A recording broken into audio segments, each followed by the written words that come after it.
습니다. 머니투데이예요. 예, 그 2026년도 5월 16일자 기사. 오세훈, 이준석, 이재명 정부 부동산 직격, 전월세 고통, 정책 실패 탓이라는 기사입니다. 전도사님? 어? 아니, 커피를 한 잔 타줘요. 커피 한 잔 가져와요. 아니 뭐 아주 뜨거우면 안 되고 조금 적당하게. 거기서 가져가고 있어. 거기서 가져가고 있어. 머니투데이 2026년도 5월 16일자 기사. 오세훈, 이준석이가 이재명 정부 부동산을 직격으로 공격했네요.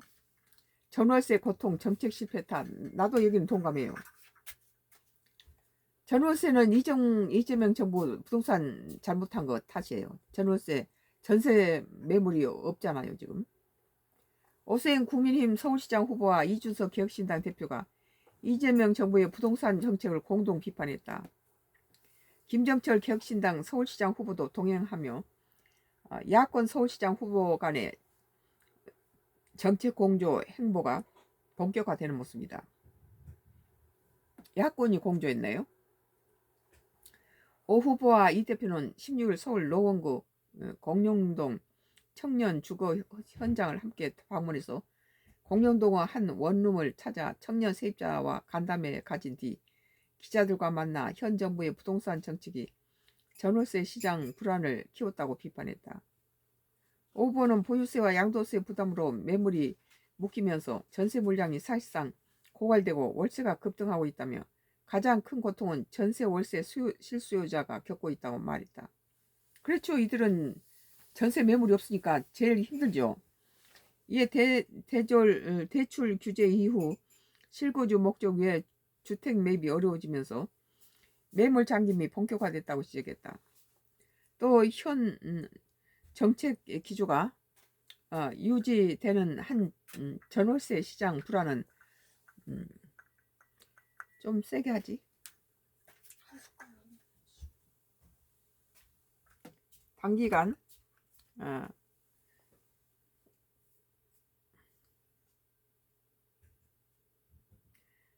현 정책 기조가 유지된 한 전월세 시장 불안은 단기간 내 해소하기 어렵다는 거예요. 주거 취약계층인 청년들의 고통의 시간이 될 것이라고 강조했습니다.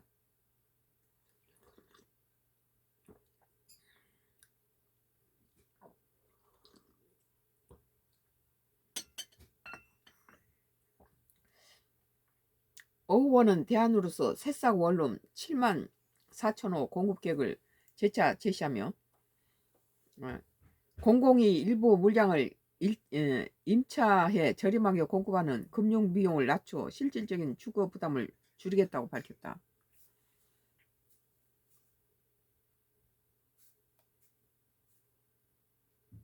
이 오세훈이 자기가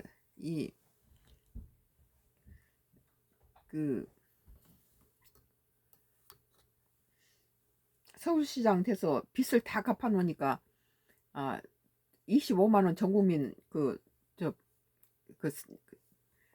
돈 살포에 다시 서울시가 자기가 갚아놓은 돈 다시 빚쟁이 됐다 그런 얘기를 한 적이 있는데 뭐 열심히 서울 살림도 살면서 빚도 갚아가면서 했다는 거죠.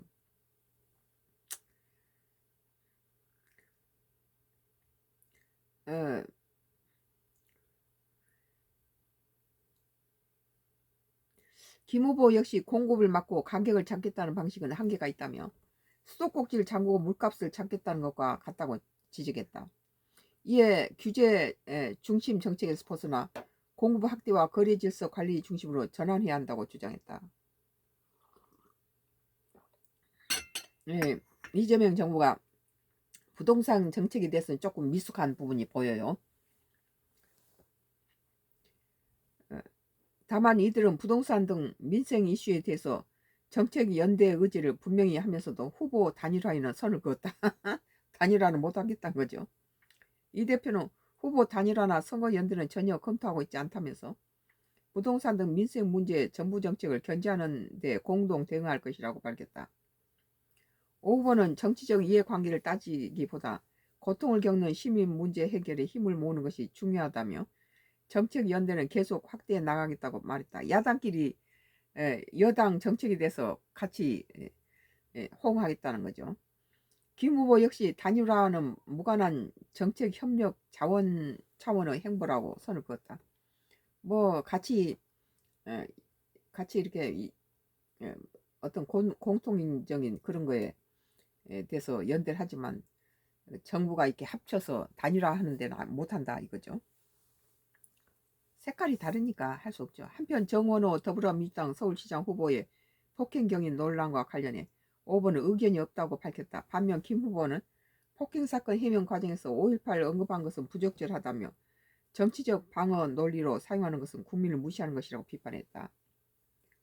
뭐 정원호도 뭐 1가구 1주택에 대해서 보유세니 뭐니 이런 것들을 없애고 그 노인들의 60세 이상 노인들의 뭐 무엇을 세금을 좀 그 재산세를 높이지 않겠다. 1가구 1주택에 대한 60세 이상 노인들 것은 안 되겠다. 그럼 그런 현실적인 걸 해주니까 참 서울 시민들도 누굴 찍어야 될지 고민되겠네요. 오늘 머니투데이 2026년도 5월 16일자 기사. 오세훈 이준석이가 이재명 정부 부동산 직격 전월세 고통 정책 실패 탓이라는 기사였습니다.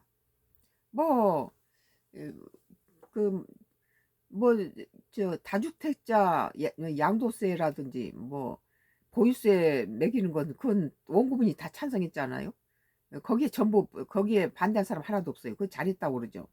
그런데 1가구 1주택자한테다가 무슨 살지 않으면 전부 갖다가 무슨 보유세를 물어내고 또 무주택자가 집을 한 채 사면 무조건 거기 가서 거주하고 살아야 된다고 그렇게 못을 박으니까 결국은 무주택자가 집을 사면 그 집에 들어가서 사야 되니까 그 집에 살고 있는 세입자들은 무조건 쫓아내야 된다는 거죠. 집을 사게 되면 무조건 그 기존 세입자를 내보내버리고 자기가 들어가야 되는 그런 상황이 되니까. 이러니까 이 무주택자들이 집이 새로운 지금 이재명 정부의 새로운 저기 갭 투자라든지 대출을 막히면서 그 사람이 집을 살 경우는 무조건 들어가야 된다는 그런 그 부동산 법이 세입자들을 갖다가 더 몰아넣은 거죠. 갈 데가 없게 만든 거죠.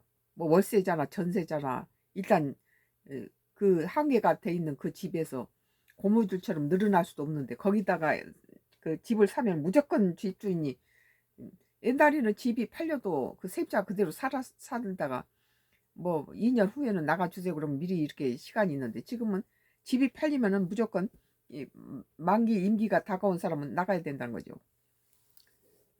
그러다 보니까 전세 매물이 부족하고 전월세 가격이 뛰고 이제 이런 상황이 되는 거예요. 머니투데이 2026년도 5월 16일자 오세훈 이준석 이재명 정부 부동산 직격 전월세 고통 정책 실패 탓이라고 그랬는데 나도 여기는 동감해요.